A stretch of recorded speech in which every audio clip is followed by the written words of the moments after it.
guys good? Yeah. All right. First, just have you spell your name on camera, please. Hi, my name is Edwin de la Cruz, Edwin,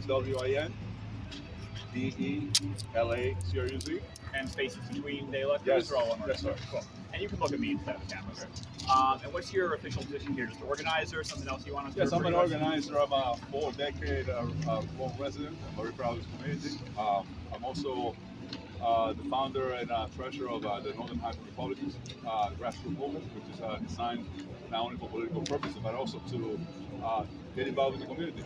We have an absentee right now, leadership, and I think that the document has to be completed by the people of the community. Yes, so tell me a little bit more about, obviously over the last month we've seen, a few of these homicides, even going back to this Friday night in the Bronx. So why did you think now was the time to sort of get some together and have a little official here? Oh, we have been very concerned, and we have basically been running out of patience. Okay, it seems that there's no solution to these problems. Okay, the problems are they can be solved by changing police tactics. They can also be solved by eliminating the no bail reform law, which is a big problem. It has a way to merge small crimes into larger crimes. And that's exactly what we are looking at right now. So we are basically citizens. Okay, we are not politicians. We are basically people that are concerned. Our job, we don't get paid to solve this problem, but so we got to take matters in our hand in a good way and try to see if we can get the community and the police united. Okay, it's very important because if we can get the police and the community united, then we can solve more problems. But right now, there's a large mistrust between the community and the police. So we need to get them both together. And the only way we can do this is like, having this kind of event, having this virgil, showing people that victims do matter. I mean, Ms. Madeline is going to explain to you, it's the other way around. Criminals are in charge. Criminals are in the driver's seat right now. And we have a problem with that. I'm from the Dominican Republic. And in the Dominican Republic, when you see scooters with two people, individuals, okay, the police will stop them immediately. But most likely, there's a very good chance that they are up to no good. Okay, if you see somebody delivering food and you see that there's a bag of food delivered, then fine, you can, let's break the law, you stop them, and you give them a citation for it. But when you see someone who's actually in a scooter with two individuals, the police need to understand you need to stop them. Because in the Dominican Republic, this is how most of the homicides are, street shooters are, this is how people get killed, this is how people get marked. And we have a serious problem with that. This is how Mrs. Ortega, this is how Valeria Ortega got killed. She's just walking home. It can happen to me, it can happen to anyone. My son right now lives on 204 and 266 Nickel Avenue. He's afraid of coming out. He's a big boy. And he's 6'3", 145 pounds. He's a security guard. He's afraid of coming out in the street because of what he sees. Okay, everything that's going on is completely out of control. And we need to definitely take over.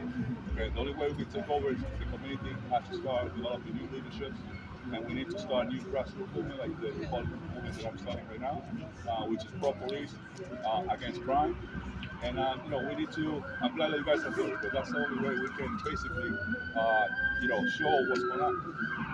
So, you see, just Friday night, Mayor, the Deputy Governor, a lot of the elected officials were having a meeting talking about public safety. You saw the report came out that, they said it was down at the end of the year compared to last year, but, there's a difference between being safe and, people also feeling like they're safe.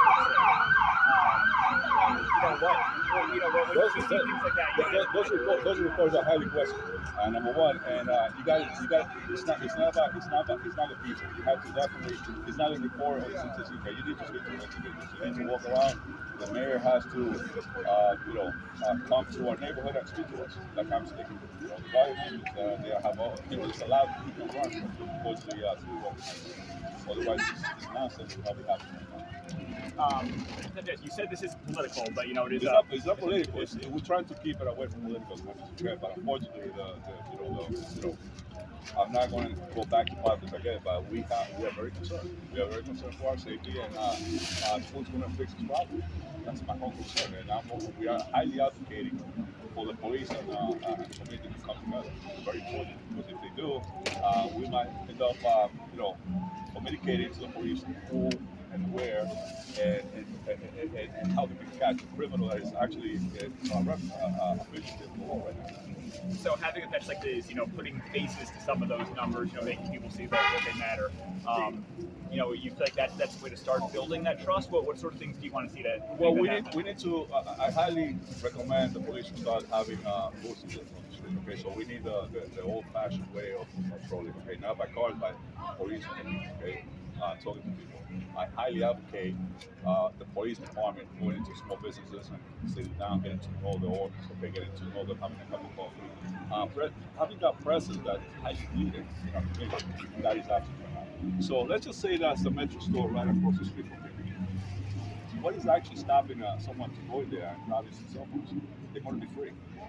They're going to go into the court system and they're going to be the revolving door. Nothing's going to happen. So what kind of terrorism? That is again because the no bail or no effect. We have to stop that. If people need medical treatment, they need to get medical treatment. That's unfortunately a big situation.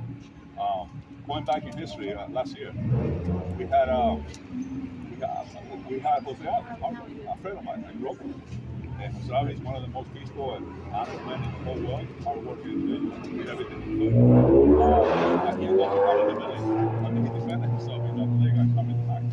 Okay? Did any public official ever visit him? That wasn't none. Zero. That doesn't work that way.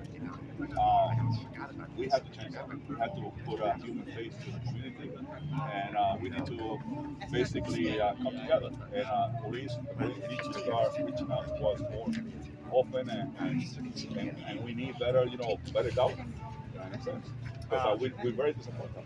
I guess last thing is just obviously the people you mentioned that you wanted to honor here today in this vigil was a couple people who obviously one right here, another couple blocks away, and then you also included a man who had Friday night in the Bronx. Why do you think it's important to show that solidarity included the Bronx community in the Bronx community is always in the same. I don't know who are winning. I don't know out of the two shootings, the homicide, and the violence competition. I call it. I don't know who's winning. All I know is that someone got very upset because there was a lot of noise. I think his last name is Mr. Cruz, and he just went up to the apartment where the noise was coming from. I just stopped everybody to that. And this is not true.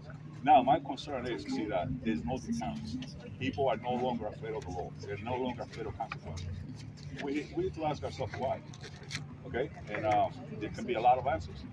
I'm not the only one who has answers. I mean, everybody has to sit down and ask themselves, why is this really happening? Why was this not happening to the others? When people are afraid of committing a crime because of the consequences, they most likely are going to be Appreciate can you just give me the title again? Your title? My name is Edwin Cruz, and I'm the founder and the vice president of the Republican Party. I founded Northern Manhattan Republicans, grassroots. Got it. Thank you. Thank you.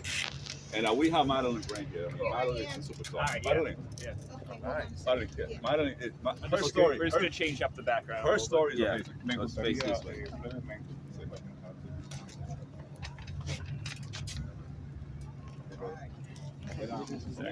Selena is also very nice.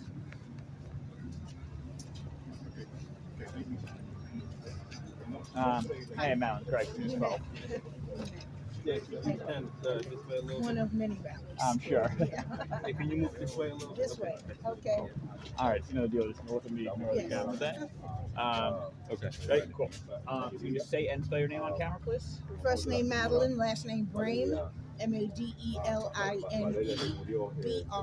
Brame. And do you have an official position here? Something like that? Yes, I do. I am the chairwoman of Victims' Rights Reform Council. I'm also the mother of a homicide victim. All right, so talking about obviously at rallies all the time, this is part of your life. This one today, well, why is it important to have this one here today? It's important because enough is enough, all right? And I'm really here to ask the community, all right? When are we going to be tired, okay, of this type of thing happening? Why has it become such a normal and acceptable way of life? When a person can't even walk across the street without being shot in the head, right? There is no outrage from the community. There is no response from the community. There's none from our mayor, none from our district attorneys or anything. No arrests have been made, and it is just atrocious. It's ridiculous what is happening. This is just one community across the 5 boroughs of New York City that this type of thing is happening in on a daily basis. It's going largely ignored in our black and brown communities. They're purposely trying to ignore poor black and brown people. All right, it's unacceptable. They're decent, law-abiding, tax-paying citizens here. All right, who live here and they work here and they raise their children here and they raise their families here. We deserve just as much protection. We deserve just as much resources and programs as communities south of 96th Street. All right, just because we are north of 96th Street, it does not mean that we are any less valuable. Our lives don't matter as much as someone who lives in another zip code. All right, I don't know this woman personally, but I know the pain of her family and her children because, like I said, I am the mother of a homicide victim. My son was murdered. He's an Afghanistan war retired veteran. All right? Where the district attorney, Alvin Bragg, declined to prosecute 2 of the people responsible for his murder. All right, so we got 4 people, but only 2 people are being held accountable for my son's murder. All right, and they offered plea deals. Like I said, there have no arrests been made in this murder. There are people that are in this community right now who know who did this. And until we begin to have the courage to speak up and stand up for one another and what is right, this will continue.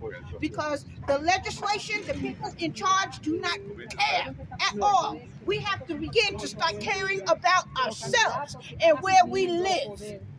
There's nothing to be afraid of. So doing something like this, you mentioned, it's like almost not to this point, but letting people, see the faces, reminding people like these are human beings that we're talking about and things like this. How important do you think that is to reminding people of what's at stake here and what's going on? I believe that we are becoming immune to it. All right?